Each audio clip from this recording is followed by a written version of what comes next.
Vamos falar agora do Cimento Bravo, é uma empresa maranhense que muito vem contribuindo para o desenvolvimento de nosso estado. É um cimento daqui do Maranhão que conquistou a preferência da construção civil e principalmente o coração da gente. Um cimento resistente, produzido apenas com matérias-primas de qualidade, promovendo secagem rápida que gera economia, reduzindo assim o custo e o tempo da sua obra. O Cimento Bravo é ideal para todo tipo de obra, porque respeita o meio ambiente. Cimento Bravo, ideal para todas as obras, ideal para a sua obra, para obras de uma vida. Se quer saber mais, então acesse www.cimentobravo.com.br ou ligue 0800 200 4000. Negócio na pauta de volta. Presidente, recentemente o Tegran anunciou um aumento da sua capacidade estática aqui de armazenamento aqui no Porto de Itaqui para prever algo que estava previsto para daqui a alguns anos, que era sair de 15 milhões para 23 milhões de toneladas ano. Quer dizer, tudo que foi previsto para o Tegran aconteceu muito mais rápido do que se imaginava. E também foi anunciado, junto com o senhor, aqui o governador, um memorando de entendimento com a VLI, que era para estudos, né, de dar mais eficiência à logística interna do Porto Itaqui, com a construção de mais um berço, a pera ferroviária interna, moegas e outros equipamentos que vão aumentar essa eficiência. Agora, como esses dois processos e projetos de expansão estão conectados, né? Porque, de alguma forma, o Tegran também tinha anunciado algo similar, né? E parece que pode ser que os dois projetos se casem. Como é que isso está sendo pensado antes de avançando um pouco nos estudos que vão ter, né? Isso. Mas alguma coisa já foi pensada aqui pela EMAP, do Porto de Itaqui, né? O que o senhor tem a dizer, senhor? Sim. Com relação a esses dois grandes projetos para o Porto de Itaqui, tanto o projeto Tegran quanto o projeto VLI, o Porto fica muito feliz porque é o chamado problema bom. Nós temos um problema bom, que é conciliar o crescimento desses dois players que hoje já estão instalados, a VLI fazendo aí algo em torno de 7, 8 milhões de toneladas e o Tegran, como você bem colocou, fazendo já 15 milhões, querendo chegar aí aos 16 milhões de toneladas. Bom, os dois projetos já estão em fases bem avançadas, né? Sendo que o grande diferencial é que o projeto do Tegran, ele tem uma perspectiva de modelagem jurídica que ainda não é a mais madura do ponto de vista dos órgãos regulatórios, e aí eu digo da ANTAC, do TCU, bem como... É porque é um porto público, né? Tem regras. Tem regras e regras... Por mais que haja vontade de investir, o caminho nem sempre é o mais rápido, né? Que é o nosso grande, vamos dizer assim, o nosso grande desafio. Superar essa burocracia e buscar conciliar essas regras. Então, o que é que a gente busca junto ao Tegran? Mostrar para o Tegran qual o caminho mais curto para o investimento, né?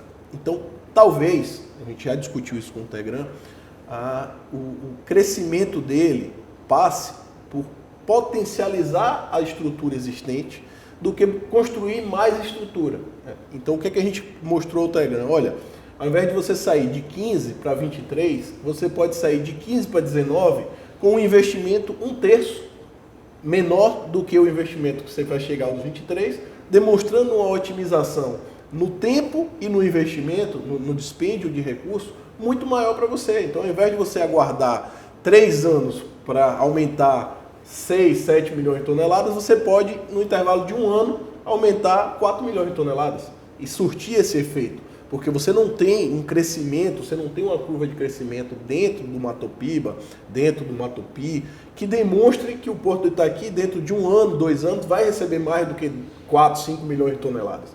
Então a gente tem uma limitação nesse crescimento também. Então a gente tem dialogado isso com o Tegran. Já a VLI, com o investimento que ela busca fazer, ela está pensando em algo mais a médio e longo prazo. Ela está querendo construir mais um terminal, ela quer construir uma pera ferroviária, uma moega, como você bem colocou, que é um equipamento de descarga. Ela quer construir também uma eficiência maior com uma integração dentro de uma ferrovia interna do Itaqui, que a gente é um tópico aqui que a gente levaria um programa falando sobre a questão da FIP, a ferrovia interna do Porto do Itaqui, então, que também está em estudo. A gente precisa, então, equalizar esses projetos, porque eles são projetos que devem se somar e não excluir carga, não tirar carga um do outro. Essa não é a ideia. Então, a VLI busca, já na safra de 2027, estar operando com um berço, uma pera essa que já tem todos os estudos da parte ambiental aprovados, a Secretaria de Meio Ambiente tem ajudado muito, entendido a importância desse projeto para o Porto do Itaqui. Essa pera é fundamental. Há mais de 8 anos que se discute essa pera, que a EMAP vem maturando esse projeto.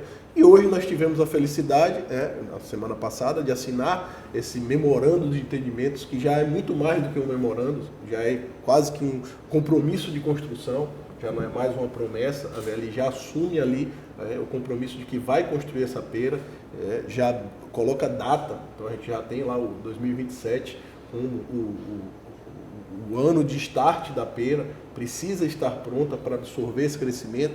Por quê? Porque o negócio da VLI precisa.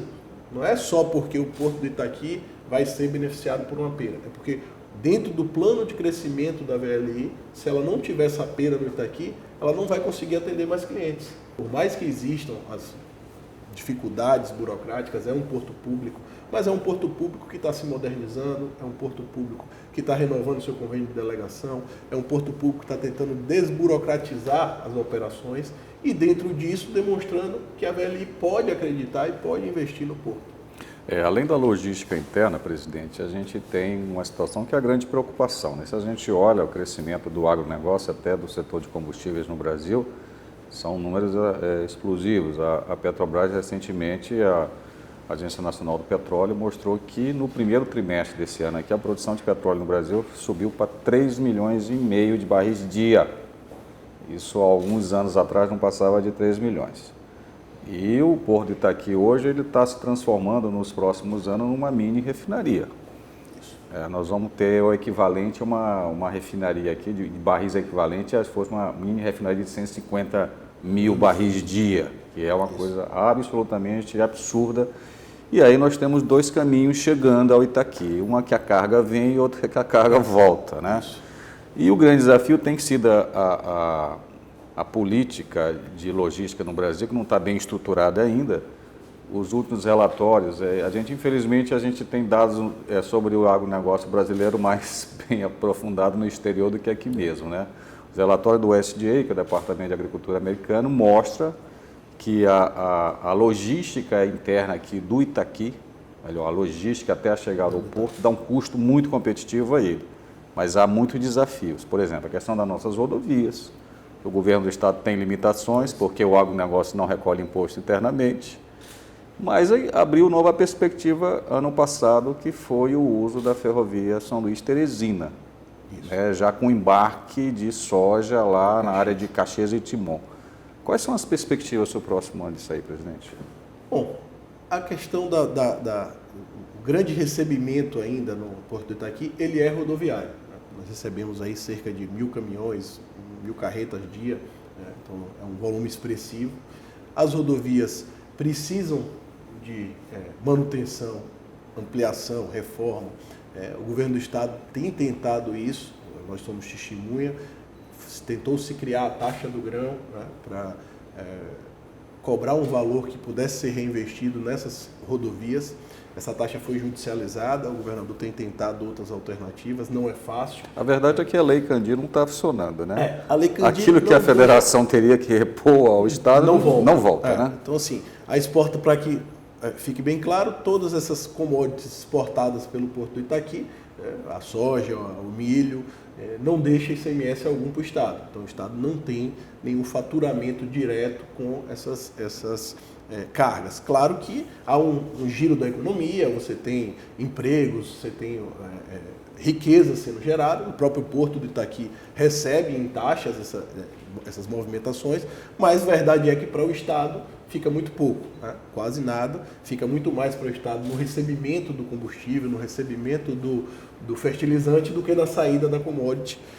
E aí me permita puxar o gancho para o que você colocou com relação ao farelo de soja. Farelo de soja. Por que é que esse farelo não sai ainda aqui pelo Itaqui? Sai muito pouco. Eu acredito que a solução passaria por termos um esmagador aqui no porto. Sim. Colocarmos a agroindústria aqui no Porto do Itaqui, na retroárea do Porto do Itaqui. Temos buscado investimentos nesse sentido. Assim que assumi o Porto, eu fiz algumas peregrinações, fui ao estado do Tocantins, onde nós temos grandes produtores de farelo de soja. Tentamos trazê-los aqui para o Porto do Itaqui. Temos memorandos assinados com eles de compromisso, estão estudando. Para o estado é muito importante que se saia o produto acabado, ao invés de sair a commodity, que a Lei Candir, como se colocou, não ajuda, não tem esse retorno, a federação não devolve esse recurso para o Estado. Mas, enfim, são desafios da macropolítica, são desafios regionais que a gente tem que vencer e que nós aqui no Porto temos que estar preparados para absorver a carga. Então, o foco do Porto é absorver a carga, é conseguir que essa carga chegue, porém, dentro da missão que foi passada pelo governador Carlos Brandão, tem que a gente precisa fazer com que o Porto seja um vetor de desenvolvimento do estado do Maranhão.